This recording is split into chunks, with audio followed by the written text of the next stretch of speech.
5 azab kubur dan gambarannya. Diperlihatkan pemandangan neraka. Seseorang yang sudah melewati sakaratul maut, saat ia masuk ke liang kubur, neraka itu pun masih diperlihatkan kepadanya. Bahkan lebih dari itu, pintu neraka dibuka kepadanya hingga ia akan merasakan panas tak terkira. Uap neraka saja panasnya tak terkira, bagaimana jika mengenai apinya? Nauzubillah. Dipukul dengan palu dari besi. Dari Anas, dari Nabi SAW bersabda, adapun orang kafir atau munafik, maka kedua malaikat tersebut bertanya kepadanya, apa jawabanmu tentang orang ini, Rasulullah? Dia mengatakan, aku tidak tahu, aku mengatakan apa yang dikatakan orang-orang. Maka kedua malaikat itu mengatakan, engkau tidak tahu, engkau tidak membaca.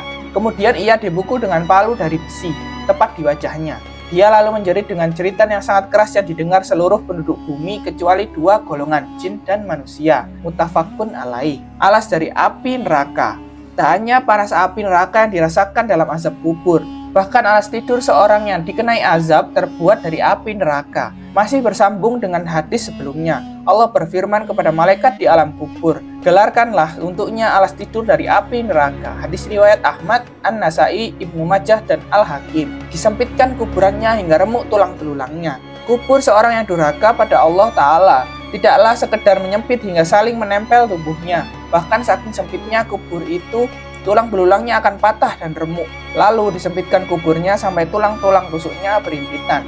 Hadis riwayat Ahmad, An-Nasai, Ibnu Majah, dan Al-Hakim. Ditemani amalan buruk, Rasulullah mengabarkan tentang kondisi seorang kafir di alam kubur. Datanglah kepadanya seseorang yang jelek wajahnya, jelek pakaiannya, busuk baunya. Dia berkata, bergembiralah engkau dengan perkara yang akan menyiksamu. Inilah hari yang dahulu engkau dijanjikan dengannya di dunia. Maka dia, orang yang mendapat azab kubur, bertanya, siapakah engkau? Wajahmu adalah wajah yang datang dengan kejelekan. Dia menjawab, aku adalah amalanmu yang jelek. Maka dia, orang yang mendapat azab kubur, berkata, wahai Robku, jangan engkau datangkan hari kiamat, karena ia tahu kesudahannya adalah di neraka. Hadis riwayat Ahmad, An-Nasai, Ibnu Majah, dan Al-Hakim. Wallahu a'lam bishawab.